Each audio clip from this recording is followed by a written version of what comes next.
यदि मोहम्मद अली जिन्ना का वो षड्यंत्र कामयाब हो जाता तो आज राजस्थान का बहुत बड़ा भूभाग पाकिस्तान में होता। वो षड्यंत्र जो मोहम्मद अली जिन्ना ने भारत की स्वतंत्रता प्राप्ति के समय नरेंद्र मंडल के अध्यक्ष भोपाल के नवाब हमीदुल्ला खां के कंधों पर बंदूक रखकर राजस्थान के शासकों को पाकिस्तान में मिलने के लिए प्रेरित किया और जो पाकिस्तान में ना मिलना चाहे उनको भारत संघ में मिलने से रोकने के लिए स्वतंत्र इकाइयां बनाने के लिए प्रेरित किया। उस षड्यंत्र को रोकने के लिए एक तो रियासती विभाग के अध्यक्ष सरदार वल्लभ भाई पटेल, उनके सचिव वीपी मेनन, इनके द्वारा तो सकारात्मक प्रयास किए ही गए, साथ ही साथ मोहम्मद अली जिन्ना ने हमीदुल्ला खां के माध्यम से जो पत्र महाराणा भूपाल सिंह को लिखवाए थे, मेवाड़ के शासक महाराणा भूपाल सिंह ने उनके प्रत्युत्तर में ऐसी बातें लिखी कि शायद दोबारा महाराणा भूपाल सिंह से उन्होंने संपर्क करने के बारे में नहीं सोचा होगा।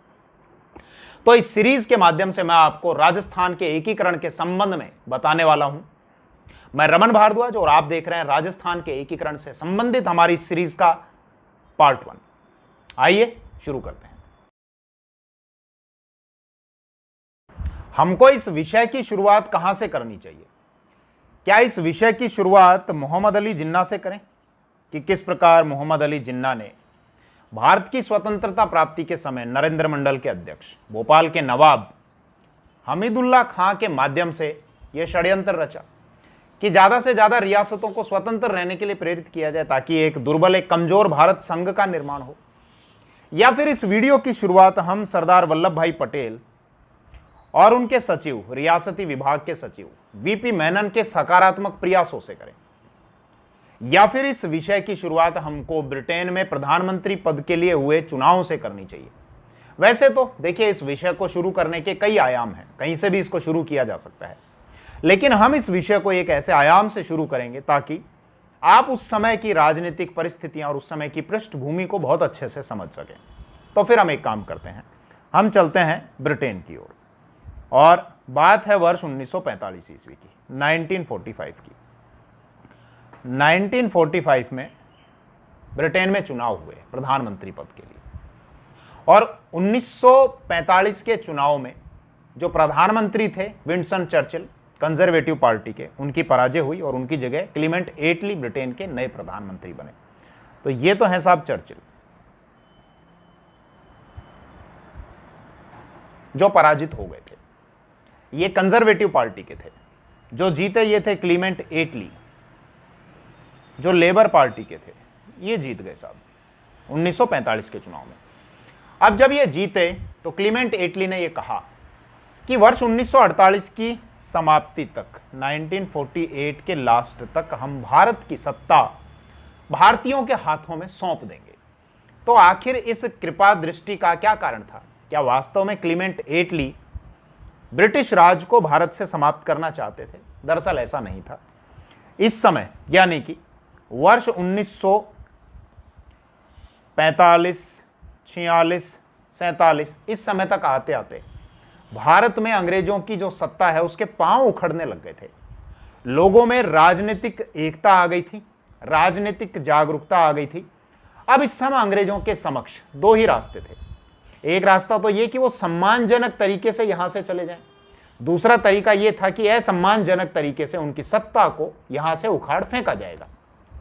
तो इसीलिए क्लीमेंट एटली ने यह कहा कि 1948 ईस्वी के अंत तक हम भारत की सत्ता भारतीयों के हाथों में सौंप देंगे। ठीक है, इस पर कार्य भी आरंभ हुआ।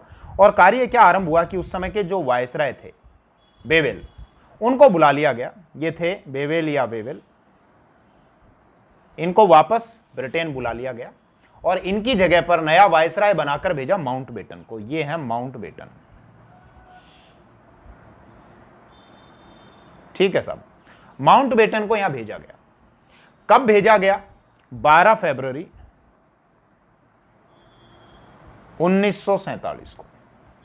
और भारत कब स्वतंत्र हुआ? 15 अगस्त 1947 को। तो 12 फरवरी 1547 से 15 अगस्त 1947 तक का लॉर्ड माउंटबेटन का, या केवल माउंटबेटन कहें तो ज्यादा ठीक है, माउंटबेटन का वायसराय का कार्यकाल रहा। 15 अगस्त 1947। सवाल यह है, माउंटबेटन को क्यों भेजा, वेवेल को क्यों बुला लिया गया? क्योंकि इस समय पूरा भारत जो है वो सांप्रदायिक दंगों में जल रहा था और क्लीमेंट एटली को ऐसा लगा, ब्रिटेन के प्रधानमंत्री को, कि वेवेल इस कंडीशन से ठीक प्रकार से नहीं निपट सकते। इसीलिए वेवेल को बुला लिया गया और उनके स्थान पर यहां की परिस्थितियों से ठीक प्रकार से निपटने के लिए, उनको ठीक प्रकार से हैंडल करने के लिए माउंटबेटन को भेज दिया गया। ठीक है, थोड़ा सा और ध्यान रख लेना यहां पर कुछ फैक्ट्स कि माउंटबेटन जो है ये वायसराय थे, भारत के अंतिम वायसराय। इनका वायसराय के तौर पर यह कार्यकाल था। अब जब 15 अगस्त को भारत स्वतंत्र हुआ तो ये वायसराय का पद समाप्त करके इसकी जगह गवर्नर जनरल का पद रखा गया। तो वायसराय को ही भारत का पहला गवर्नर जनरल भी बनाया। कब से कब तक? 15 अगस्त 1947 से 21 जून 1948 तक। तो ये भी ध्यान रख लेना, 15 अगस्त से। अभी ये वायसराय नहीं है, अभी ये भारत के गवर्नर जनरल हैं। और कब तक हैं? 21 जून 1948। ये थोड़ा सा सिस्टम कई बार प्रॉब्लम करता है, उसकी वजह से हो सकता है ये राइटिंग थोड़ी सी खराब हो जाती है। तो ये दोनों बातें ध्यान रख लेना। क्वेश्चन कई बार ये पूछ लिया जाता है कि भारत के अंतिम वायसराय माउंटबेटन, भारत के प्रथम गवर्नर जनरल माउंटबेटन, भारत के प्रथम भारतीय गवर्नर जनरल सी राजगोपालचारी। ये ध्यान रख लेना, ये सी राजगोपालचारी हैं। इनको भी भारत का गवर्नर जनरल बनाया गया था। किसके बाद? माउंटबेटन के बाद। तो ये प्रथम भारतीय भारत के गवर्नर जनरल थे। क्लियर है साहब? ओके। और स्वतंत्रता प्राप्ति के पश्चात भारत के पहले गवर्नर जनरल कौन थे? वो थे माउंटबेटन। ठीक है, वापस हम आ जाते हैं क्लीमेंट एटली पर। अब ये सब घोषणाएं जब हुई तो इनकी क्रियान्विति के लिए ब्रिटेन की संसद में एक विधेयक लाया गया। तो हम चलते हैं अब ब्रिटेन की संसद में और हम चलते हैं 4 जुलाई 1947 ईस्वी को। तो आ जाइए साहब ब्रिटेन की संसद में। 4 जुलाई 1947। ये जो चित्र आपको दिख रहा है ये ब्रिटेन के हाउस ऑफ कॉमन का है। हाउस ऑफ कॉमन जहां पर वहां की जनता के द्वारा चुने हुए प्रतिनिधि पहुंचते हैं। ठीक उसी प्रकार से जैसे भारत में लोकसभा है, लोकसभा में भारत की जनता के चुने हुए प्रतिनिधि यानी सांसद बैठते हैं, उसी प्रकार से वहां के इस हाउस ऑफ कॉमन में वहां की जनता के चुने हुए प्रतिनिधि पहुंचते हैं। तो यहीं पर 4 जुलाई 1947 ईस्वी को एक विधेयक लाया गया। विधेयक दरअसल एक प्रस्ताव होता है, उस पर फिर बहस होती है। बहस होने के बाद जब वो पारित हो जाता है और पारित होने के बाद जब संबंधित अथॉरिटी के सिग्नेचर हो जाते हैं, जैसे भारत में राष्ट्रपति के सिग्नेचर, तो जब सिग्नेचर हो जाते हैं तो उसके बाद फिर वो विधेयक जो है वो अधिनियम बन जाता है। तो पहले विधेयक होता है और जब पारित हो जाता है तो वो अधिनियम बन जाता है और उसी को कानून कहा जाता है। तो अभी तो ये आया था, इसलिए अभी तो 4 जुलाई को ये था विधेयक। इस पर चर्चा हुई, बहस हुई और 18 जुलाई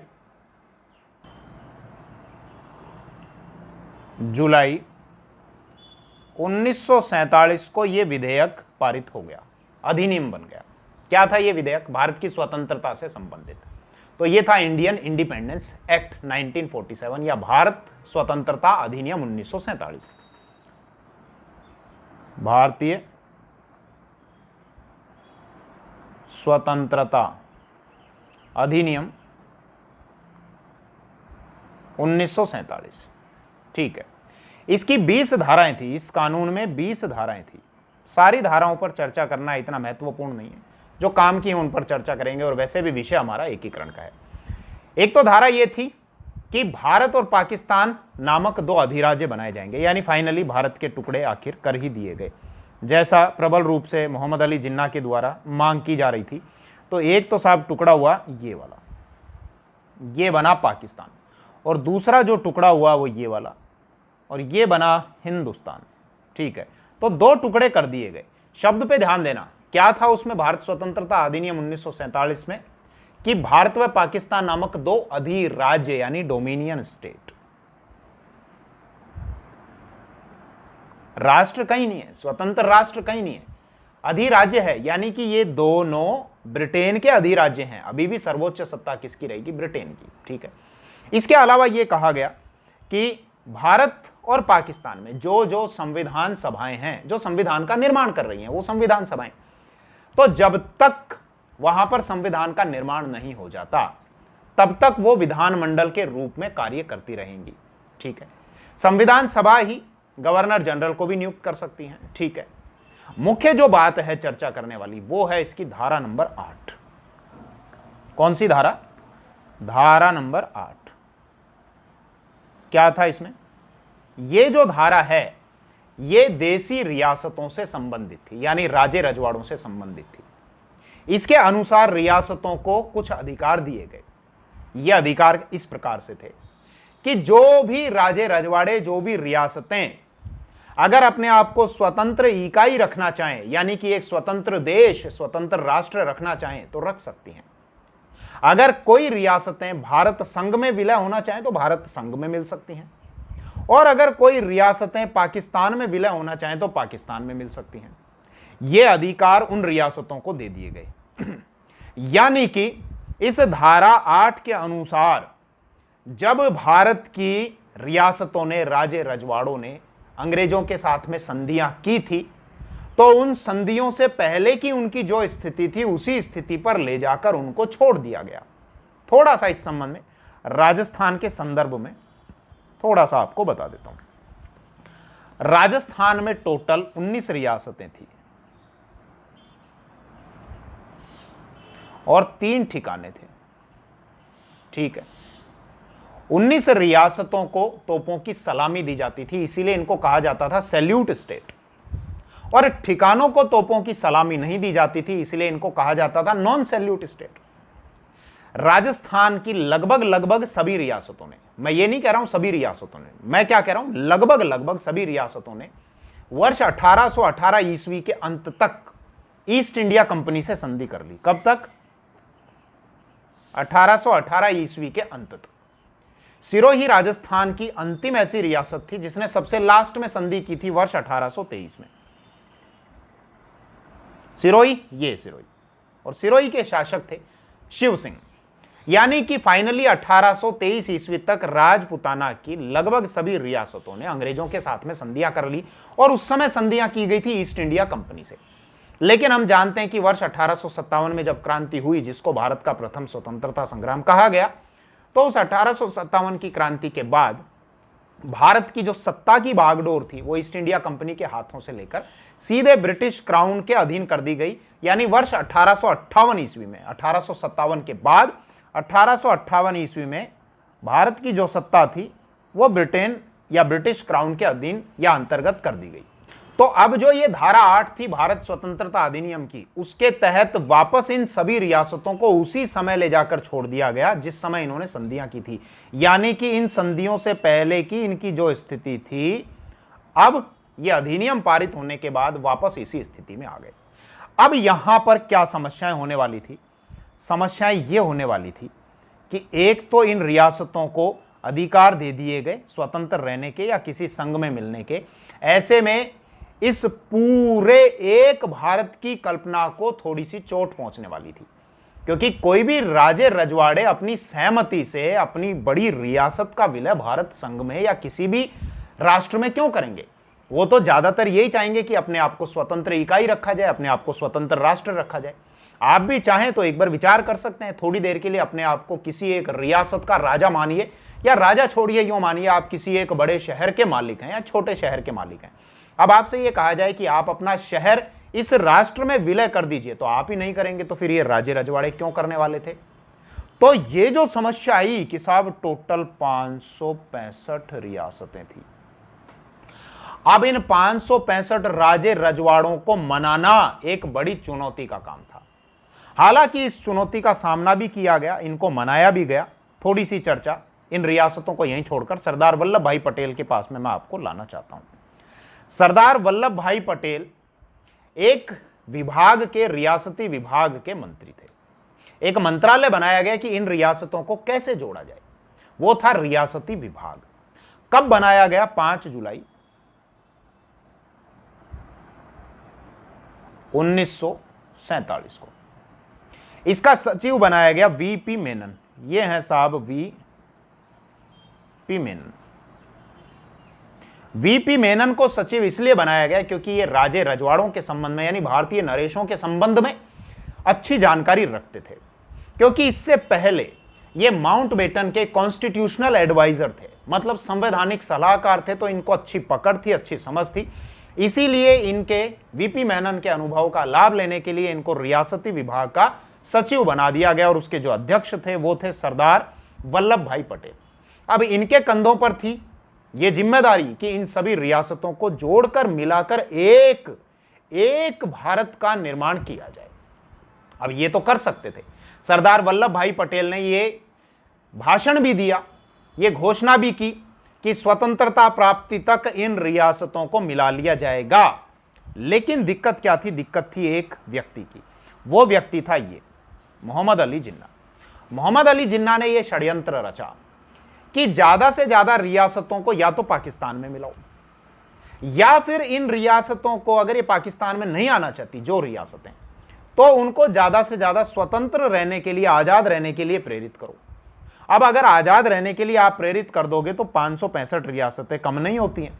तो आप एक बार कल्पना करो, ये जो पूरा भारत है, अगर इन रियासतों को नहीं मिलाया जाता तो छोटे छोटे 565 अलग देश हो जाते और एक देश वो होता जहां पर अंग्रेजों का सीधा अधिकार था, यानी ब्रिटिश भारत।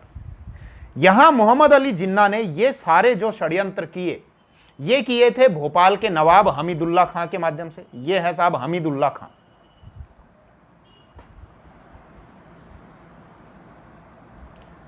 हमीदुल्ला खां, इनको ही क्यों लिया? क्योंकि ये उस समय एक संगठन के अध्यक्ष थे। वो संगठन था नरेंद्र मंडल।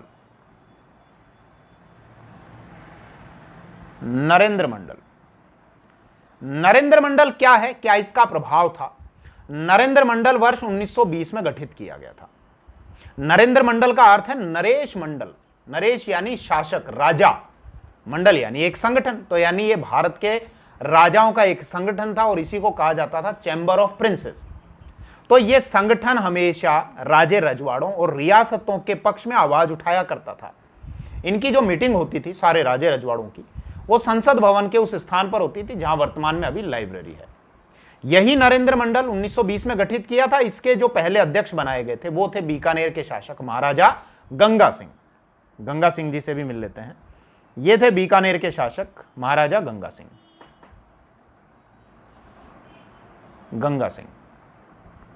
नरेंद्र मंडल के पहले अध्यक्ष थे वर्ष 1921 से और 26 ईस्वी तक नरेंद्र मंडल के अध्यक्ष रहे। और इसी क्रम में फिर आगे बढ़ते बढ़ते 6वें नंबर के, 6th नंबर के जो अध्यक्ष बने थे वो थे हमीदुल्ला खां। अब हमीदुल्ला खां के दिमाग में क्या विचार था कि हमीदुल्ला खां स्वयं पाकिस्तान में मिलना चाहते थे और साथ ही साथ बहुत सारे राजे रजवाड़ों को भी प्रेरित कर रहे थे, आप पाकिस्तान में मिलिए। तो राजस्थान की धौलपुर रियासत के जो शासक थे, ये है राजस्थान, राजस्थान की ये रियासत थी यहां धौलपुर। धौलपुर के जो शासक थे उदय भान सिंह, महाराजा उदय भान सिंह। तो ये आ जाइए साहब, ये हैं उदय भान सिंह। तो इनका भी काफी अच्छा प्रभाव था। ये भी हमीदुल्ला खां के साथ मिले हुए थे और ये स्वयं भी भारत संघ में नहीं मिलना चाहते थे और दूसरे शासकों को भी ये भारत संघ में ना मिलने के लिए और या तो स्वतंत्र रहने के लिए या पाकिस्तान में मिलने के लिए प्रेरित कर रहे थे। ओके, कोई दिक्कत नहीं है। अब हमीदुल्ला खां कुछ रियासतों को, राजस्थान की कुछ रियासतों को विशेष रूप से प्रेरित कर रहे थे कि आपको पाकिस्तान में मिलना चाहिए। कौन कौन सी रियासतें थी और क्यों प्रेरित कर रहे थे? तो उससे पहले हम एक बार भोपाल चलते हैं। देखो, ये मैं एक रफली एक सर्किल खींचता हूं। ये हो गया एक रफली सर्किल भोपाल रियासत का। अब पाकिस्तान कहां था? ये था पाकिस्तान। हमीदुल्ला खां इस भोपाल रियासत को पाकिस्तान में मिलाना चाहते थे। अब भोपाल रियासत कोई स्थान, कोई ऐसी वस्तु तो है नहीं जिसको उठाकर आप पाकिस्तान में छोड़ जाओगे। ये तो एक क्षेत्र है और क्षेत्र तभी मिल सकता है जब रास्ते में आने वाली जितनी रियासतें हैं वो अगर पाकिस्तान में विलय हो जाएं, तभी इसकी सीमाएं, पाकिस्तान की सीमाएं भोपाल तक पहुंच सकती थी। अब रास्ते में कौन कौन सी रियासतें आ रही थी? रास्ते में आ रहा था जैसलमेर, रास्ते में आ रहा था जोधपुर, रास्ते में आ रहा था मेवाड़, रास्ते में आ रहा था इंदौर और रास्ते में आ रहा था बड़ौदा। तो ये रियासतें थी जो रास्ते में आ रही थी। कौन कौन सी? जैसलमेर, जोधपुर, मेवाड़, इंदौर, बड़ौदा। तो अब यहां पर राजपुताना के इन शासकों को मैनेज करने के लिए हमीदुल्ला खां ने किनको लिया? धौलपुर के शासक उदय भान सिंह को, क्योंकि उदय भान सिंह भी अपने आप को स्वतंत्र रखना चाह रहे थे। अब उदय भान सिंह के माध्यम से इन शासकों को मैनेज करने का प्रयास किया गया और यहां पर लेटर लिखवाए गए जैसलमेर के शासक को, जोधपुर के शासक को, मेवाड़ के शासक को। अब हम यहां विशेष रूप से बात करते हैं एक बार जोधपुर की, कि जोधपुर के साथ क्या कहानी है भैया, फिर धीरे धीरे बाकियों पर आता हूं। तो जोधपुर के शासक के पास चलते हैं। जोधपुर के शासक थे ये, युवा शासक थे, हनुमंत सिंह। हनुमंत सिंह, या कुछ जगह हमको हनुमंत सिंह भी देखने को मिलता है, या इन्हीं का नाम हनूत सिंह भी हमको देखने को मिलता है। अब हनुमंत सिंह देखिए, वर्ष 1946 ईस्वी में, 1946 ईस्वी में भारत संघ में विलय की घोषणा कर चुके थे कि हम भारत संघ के साथ ही जाएंगे। मैं भी उनके सोर्सेज आपको बताऊंगा। लेकिन स्वतंत्रता प्राप्ति से 10 दिन पहले ये मोहम्मद अली जिन्ना और भोपाल के नवाब हमीदुल्ला खां और धौलपुर के शासक उदय भान सिंह के प्रभाव में आने के कारण ये पाकिस्तान में विलय करने के प्रयास करने लगे, और इनकी और मोहम्मद अली जिन्ना और मोहम्मद अली जिन्ना के प्रतिनिधियों की इनके साथ में कई मीटिंग हुई। इस संबंध में मैं कुछ सोर्सेज आपको बताना चाहता हूं। तो आप एक काम करिए, वीपी मेनन पर आइए और ये सोर्सेज यहां पर हैं। देखिए, एक तो ये किताब लिखी गई है the story of integration of Indian state, ये लिखी गई है मेनन के द्वारा, वीपी मेनन। ठीक है साहब। इसके अतिरिक्त the last days of the British Raj in India, ये लियोनार्ड मोस्ले के द्वारा लिखी गई है। ये किताब है D R. Mankekar, extension to extinction. इसके अतिरिक्त ट्रांसफर ऑफ पावर, ये ब्रिटिश गवर्नमेंट के द्वारा लिखी गई है। और एक ये लॉरी कॉलिंस के द्वारा Freedom at Midnight, Freedom at Midnight. तो यहां पर ये ऐसे सोर्सेज हैं जिनके माध्यम से, इन सोर्सेज के माध्यम से महाराजा हनुमंत सिंह की क्या भूमिका थी, कैसे वो शुरू में मिलना चाहते थे और फिर बाद में उन्होंने क्यों मना किया, ये सारा सब इसमें लिखा गया है।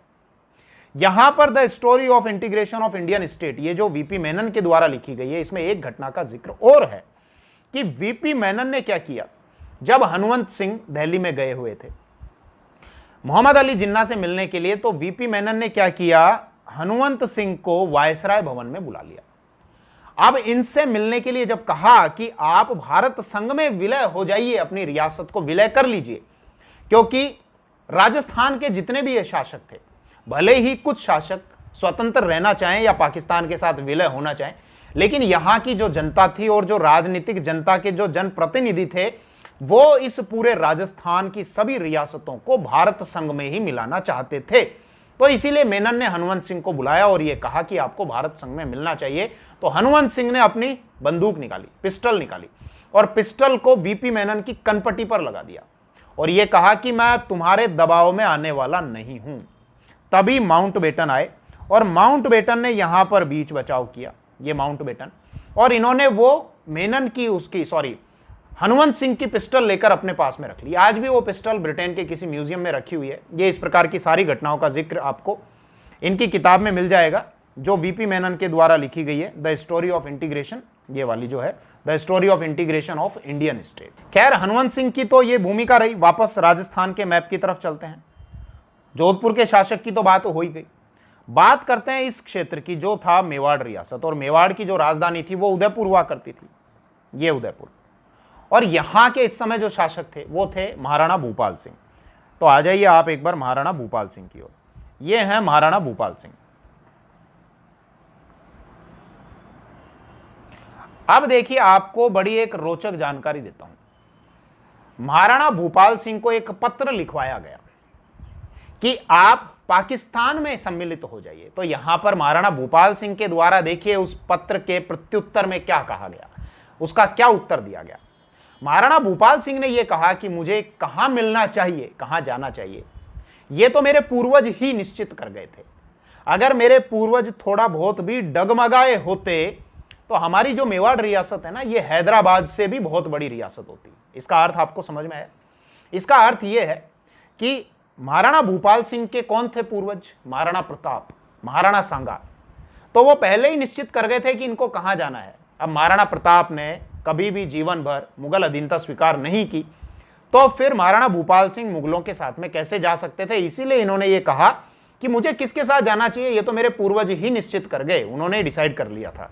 और अगर वो डगमगाए होते, यानी कि अगर उन्होंने अधीनता स्वीकार कर ली होती, तो आज ये जो रियासत है ना, मेवाड़ रियासत, ये मेवाड़ रियासत, ये हैदराबाद से भी बड़ी रियासत होती। हैदराबाद से बड़ी कैसे होती भैया? भारत की जो सबसे बड़ी रियासत थी वो थी हैदराबाद रियासत।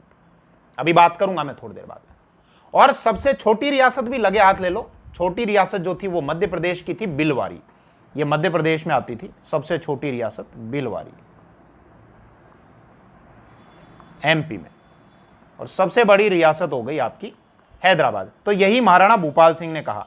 अब महाराणा भूपाल सिंह ने यह कहा कि मेरे पूर्वजों की इच्छा के अनुसार ही मैं जाऊंगा और हम हिंदुस्तान के साथ ही रहेंगे। यह इस प्रकार का उत्तर इनके द्वारा दिया गया। तो यहां महाराणा भूपाल सिंह जब तक नहीं मिलेंगे, जब तक मेवाड़ रियासत सम्मिलित नहीं होगी, ये यहां इस मैप से देखो, जब तक ये मेवाड़ रियासत सम्मिलित नहीं होगी तब तक भोपाल के नवाब हमीदुल्ला खां के लिए यह संभव नहीं है कि वो अपने राज्य की सीमाओं को पाकिस्तान के साथ में भिड़ा दे। तो फिर अब आगे क्या? आगे देखिए, राजस्थान या राजपूताना की इन रियासतों को सम्मिलित करने के लिए सरदार वल्लभ भाई पटेल ने बहुत प्रयास किए। जहां पर प्यार से काम लेना था वहां पर प्यार से भी काम लिया, जहां डांट डपट से काम लेना था वहां पर डांट डपट से भी काम लिया।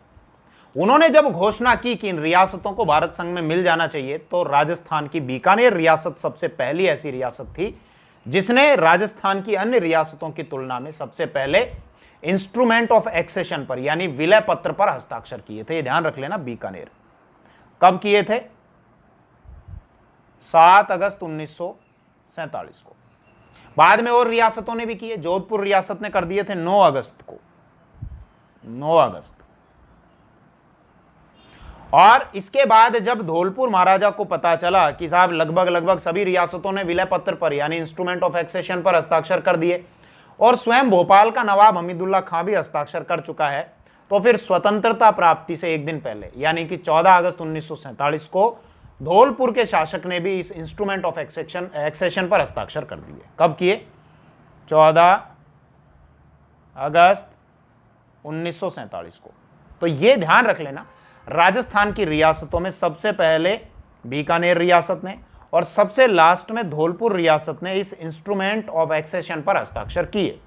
अब ये जो बार बार शब्द आ रहा है कि इंस्ट्रूमेंट ऑफ एक्सेशन क्या है, तो थोड़ा सा मैं इसके संबंध में एक बार बात करूं आपके साथ में कि 25 जुलाई 1947 ईस्वी को एक मीटिंग हुई थी नरेंद्र मंडल की। हम माउंटबेटन के पास चलना पड़ेगा, ये माउंटबेटन आ गया। तो एक मीटिंग हुई थी 25 जुलाई 1947 को। किसकी मीटिंग हुई थी? नरेंद्र मंडल की। यानी कि जितने राजे रजवाड़े थे वो उस मीटिंग में पहुंचे। तो यहां पर लॉर्ड माउंटबेटन ने 2 प्रस्ताव रखे, 2 डॉक्यूमेंट्स इन राजाओं के समक्ष रखे। एक तो था इंस्ट्रूमेंट ऑफ एक्सेशन यानी विलय पत्र, कि आप या तो इस पर हस्ताक्षर कर सकते हैं। विलय पत्र का मतलब यह हो गया कि आप अपनी सर्वोच्च सत्ता जहां पर भी विलय होंगे उस राष्ट्र को या उस संघ को दे देंगे। दूसरा था stand still agreement. Stand still agreement का मतलब यह है कि आप यथास्थिति बनाए रखने के पक्षधर हैं, जैसी स्थिति है वैसी ही स्थिति बनाए रखने के पक्षधर हैं। तो ये 2 प्रारूप इन राजाओं के समक्ष रखे थे, इंस्ट्रूमेंट ऑफ एक्सेशन और इसके अतिरिक्त स्टैंड स्टिल एग्रीमेंट। तो फिर अब आगे क्या? ये बात तो हो ही चुकी कि राजपूताना की रियासतों ने तो स्वतंत्रता प्राप्ति से एक दिन पहले ही लगभग सभी रियासतों ने इंस्ट्रूमेंट ऑफ एक्सेशन पर हस्ताक्षर कर दिए। लेकिन अगर हम सारी रियासतों की बात करें तो यहां पर 565 कुल रियासतें थी, ये मैंने आपको बताया। इन 565 में से 562 रियासतों ने तो विलय पत्र पर हस्ताक्षर किए, यानी ये भारत संघ के साथ में मिली। लेकिन 3 रियासतें ऐसी थी जो किसी भी स्थिति में भारत संघ से नहीं मिलना चाहती थी। इनमें से 2 रियासतें ऐसी थी जिनको मोहम्मद अली जिन्ना प्रेरित कर रहा था। अब ये 3 रियासतें कौन सी थी? ध्यान देना। एक तो थी भारत की सबसे बड़ी रियासत हैदराबाद रियासत, एक थी साहब आपके जूनागढ़, जूनागढ़ जो वर्तमान में आता है गुजरात में, और एक रियासत थी आपकी जम्मू एंड कश्मीर। ये 3 रियासतें थीं जिन्होंने अभी तक विलय पत्र पर हस्ताक्षर नहीं किए, यानी भारत संघ के साथ में सम्मिलित होना स्वीकार नहीं किया। अब सबसे पहले हम अगर बात करें JNK की, जम्मू एंड कश्मीर की, तो यहां के जो शासक थे वो हिंदू थे, वो थे महाराजा हरि सिंह।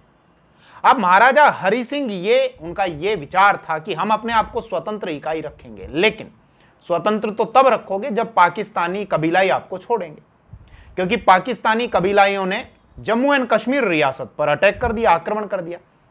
तो महाराजा हरि सिंह ने भारतीय सेना की सहायता मांगी। अब उनको सहायता दी गई और इसके बदले महाराजा हरि सिंह ने विलय पत्र पर हस्ताक्षर कर दिए, यानी जम्मू एंड कश्मीर को विलय पत्र के माध्यम से भारत संघ का अभिन्न अंग बना लिया गया, हालांकि जिसकी पूर्ति अभी हुई है 5 अगस्त वर्ष 2019 में। एक और रोचक बात है कि जब पाकिस्तानी कबीलाइयों ने उन पर आक्रमण किया था उनकी रियासत पर और उन्होंने भारतीय सेना की सहायता मांगी थी, तो जब वो सोने जा रहे थे तो अपने सचिव से ये कहा कि सुबह यदि भारत की फौजें यहां नहीं पहुंचती हैं तो मुझे उठाना मत, सोते हुए को ही गोली मार देना।